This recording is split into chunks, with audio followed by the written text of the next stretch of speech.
What a week it's been for the Oklahoma Sooners, starting off the week with an addition both in the transfer portal and in the class of 2023, and last night, following that up with another transfer portal addition today. We need to talk about what the addition of Javian Hester means for the Oklahoma Sooners and why I think this could be such a big win. Before we do, as always, y'all know the drill. I need to hear from you. Hop down to the comments, Y for yes, N for no. Are you excited that Hester returns home? And let me know what you're thinking. If you are new to the channel, be sure to subscribe. Hit that bell notification because I do constant college football content. You don't want to miss any of it, and if you enjoyed the content, like and comment down below because those interactions may seem small, but they truly are massively impactful for content creators such as myself. But having said all that, let's jump right in because this is a situation that I'm sure is exciting the Oklahoma fan base, and why wouldn't it? Javian Hester comes from Oklahoma, having attended high school in Oklahoma where he was ranked as a 4-star prospect and a top 10 prospect in the state of Oklahoma. Ultimately, he chose to leave and attend college at Missouri, where last season, even though he didn't get the most opportunities, he made the most out of his opportunities, accounting for over 18 yards per reception, almost 19, coming in at 18.8, and on top of that, accounting for a 65-yard touchdown. Now, the reason why you always hear me talk about average yards per reception, because in the modern offenses, that's a really good indication of a wide receiver's use in an offense. And for Hester, that shows you he's got some big playability. Even though he wasn't utilized like that, when you watch him take that 65-yard touchdown to the house, a few things stand out. First and foremost, he's got some long speed, and actually a Twitter account by the name of Recruiting Analytics put forward a post talking about the 5 highest speeds at one point or another in college football last season.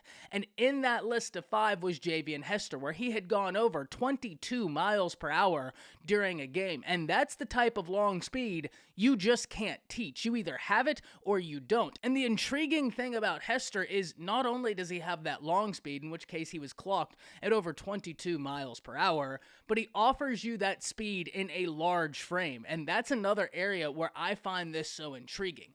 Because if we look back at Jeff Lebby's time at Ole Miss, we can see that he was very successful utilizing bigger receivers that are fast, and that's exactly what they're getting out of Hester. Because according to ESPN, Hester stands 6'3", 190 pounds, and that's an intriguing combination of size and speed, 2 factors you just can't teach, and so long as his route running remains crisp, he's going to be just fine. But what does he give the Oklahoma Sooners? We've talked about the long speed, we've talked about the height, but how does it all come together? And that is where I think this gets really exciting. Because when we look at Oklahoma's wide receiver room now, this was a room where some of you were saying you wanted a bit more depth at about a month or two ago, and now I'm really curious to hear from you, because now this is a room that you have to feel is the strength of your team, or at least one of the strengths of your team. And let's walk it through. Because you have Marvin Mims right now, who's undoubtedly going to be one of the premier playmakers in the Big 12, as well as all of college football, so long as he can have this season many of us expect him to have. He's a phenomenally talented wide receiver, and I think he's going to show the college football world just how good he is.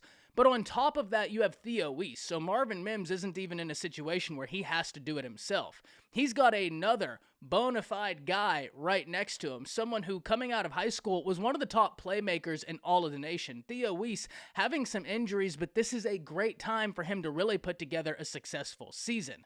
And on top of that, you still have Drake Stoops. So already with those 3 right there, you have a lot of continuity, you have a lot of familiarity, and that should excite Oklahoma fans. But it was the depth behind that so many of you were curious about. You have Jaleel Farouk, who really played well against Oregon in the bowl game. You've got Jaden Gibson, the true freshman who's got a ton of height, very, very talented prospect, still a little green, still needs to develop a bit, but shows you that the future is very bright. And now on top of that, you get to add in Javian Hester into this equation.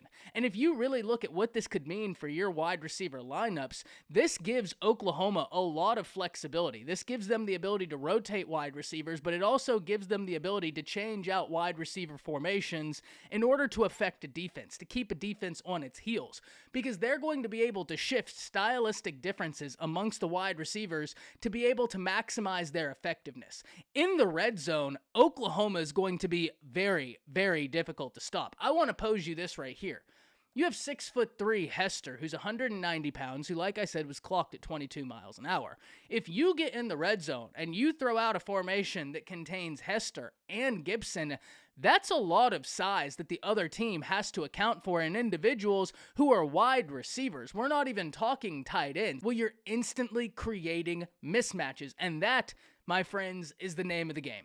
How many mismatches can you create to be able to take advantage of, especially with the offensive coordinator you have in Jeff Lebby? I mean, if you look back at Ole Miss, that's what they were doing. They were taking advantage of matchups, causing you to think something was coming, and then taking advantage of your assumption.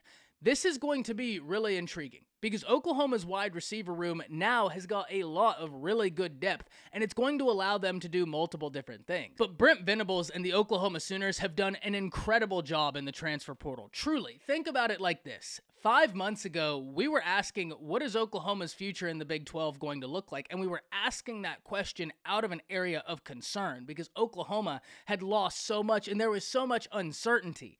Fast forward to present day, and we're asking that same question, but it's coming from an entirely different place now. Now it's not coming from an area of concern. Now it's coming from an area of genuine curiosity, seeing what Oklahoma has got in, seeing how it came together during the spring game, and more needs to be worked on. I grant you that.